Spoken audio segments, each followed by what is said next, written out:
I'm here with Adam Allen once again. Adam, how are you doing today? Doing good. How you doing, Neil? I'm doing pretty good. Last night we saw Florida take on Missouri in Columbia, and it looked pretty good for Florida at the start. They came out and took an early lead, and Missouri cut into it a little bit, and then Florida recovered. They went up to go up 49 to 36, and then they collapsed. What do you make of what happened last night from that point? Well, I think we came out of the gate last night. Shot fell early, and guys, the basket was the biggest guys. And during that 13-point class, I feel like we just got too comfortable and took too many threes last night. We stopped driving the ball, we stopped getting the ball inside, and kept jacking the shots on the outside. We kept going to that pick and roll that we always do and pick and pop. Never really got to the paint. Never really got the good paint touches and post speed, and got too complacent, I think. And then on the defensive end, Bowers really hurt us on the glass. Couldn't keep him out of the paint. In the second half, Bill Pressey just took over. I mean, he's a great point guard, and you saw it last night. All the assists that he was making, the big plays that he had down the stretch. They have to give Missouri some credit. It wasn't necessarily all of the Florida collapse. It was much Missouri playing really good defense, doing what they do best as well. So. Okay, well, most of the game was very sloppy by both teams. I mean, Florida was turning it over here or there, couple of questionable calls, but then there was just some plain sloppiness on both sides. I mean, the travel call on Patrick Young was a bit questionable, but Boynton turned it over a couple times, and on Missouri's side, Pressey could not hang on to the ball for his life. I mean, at least for the first 30 minutes or so of the game. What do you make of that? Where do you think where do you think that came from? I'm not real sure. I mean, it was very sloppy ball handling by both squads on both teams. I like to blame the Nike balls because I've never been a fan of those balls. I've never grabbed them myself. But, I mean, that's not the whole reason. I just think that, in an environment like that, it's easy to lose focus on exactly what you're doing and want to make a play before you catch the ball sometimes, to be thinking about something else you should be thinking about that, cause you to be forced into a turnover, make a play that you didn't want to make. But I do think that the defensive pressure from both teams is really good. That was a very physical game. I think that had a big reason why the sloppiness of the ball handling was bad. Well, Missouri stopped turning it over after a while. Phil Pressey finally figured out how to handle the basketball, and he started hurting Florida. What do you think happened on Florida's defense? I think that we got a little tired there in the second half, and Pressey was able to get these tanks, find open shooters, and find Bowers. And I don't think that. I mean, Pressey's a hard guard to contain. And he really put his mind to getting into the hole that second half. You saw, Scotty had a hard time containing him, and that's not just Scotty. It's every player in the SEC has a hard time containing that guy. He's a really good player, but down the stretch there, I really think that we just got worn down, and I think that our lack of size really hurt us. We got out rebounded by, I believe, was 10 rebounds, 11 rebounds, something like that. Yeah, you're right. Yeah. Well, that just perfectly led me into my next question, and it's one Florida fans everywhere asking: how much do you think the loss of Uget hurts? I think it's a huge loss for us right now. I mean, you see by his defensive presence and his length and athleticism. We had to play Casey Prather before a lot last night. Casey battled his tail off. He was really working down there, playing as hard as he could, but he's 6'4". You can only do so much at that size. In the SEC, you're going to get pushed around. You're going to give up offensive rebounds, even if you're doing all the right things, boxing out where you're supposed to. It's just a lack of size there. But again, it's definitely a huge key to our team, especially in the press. His length up front, top of the press.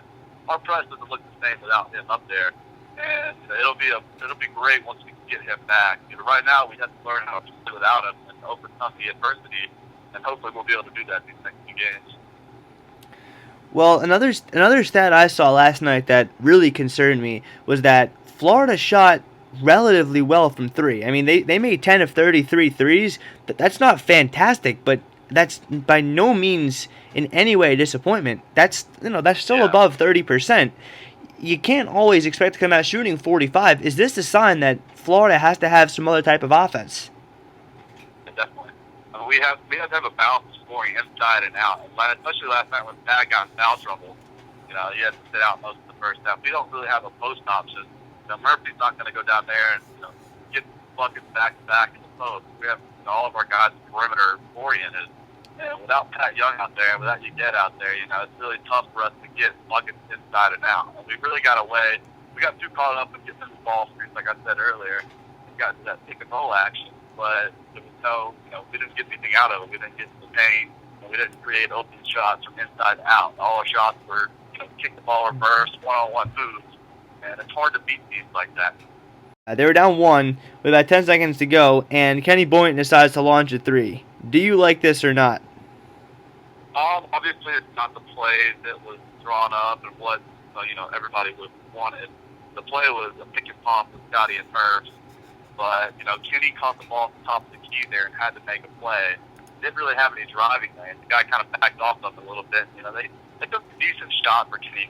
He's hit that shot plenty of times throughout his career. He loved that little shimmy, and it's really good with a handful of saves. You have to live with that shot. I obviously would rather have him go into the basket and create something for somebody else, trying to get a more open look.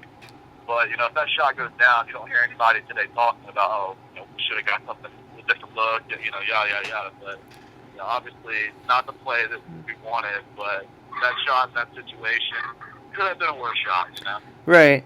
And, no, you go ahead. Can't blame Kenny for wanting to be the hero, He got put in that position. He had to make a play, and he thought that was the best shot he could get at that time. Obviously, the post-game press conference, he said that he should have drove the ball, and said everything everybody wanted to hear. But in my eyes, that shot from Kenny is not the worst shot we could have gotten in that situation. Right. I don't have a problem with the shot. I have a problem with there being 9 seconds on the clock, and I have a problem with not even attempting to even look inside for Young or for. This would be where Yeget would be, but since Yeget was in the game, for someone like Prather or even Murphy, just to get the defense to collapse a little bit and make them, think twice. Do you think that maybe, the time left on the clock was a bigger issue? You think that's why more people are complaining?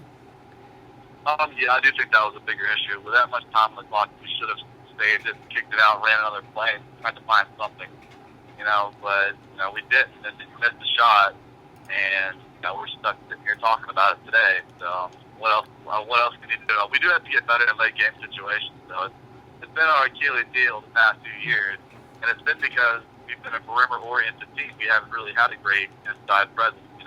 Macklin really that we can see down low and get a bucket in the post. So most of our shots do come from the 3, and that's just how it is with this team. I guess we live and die by the 3-pointer.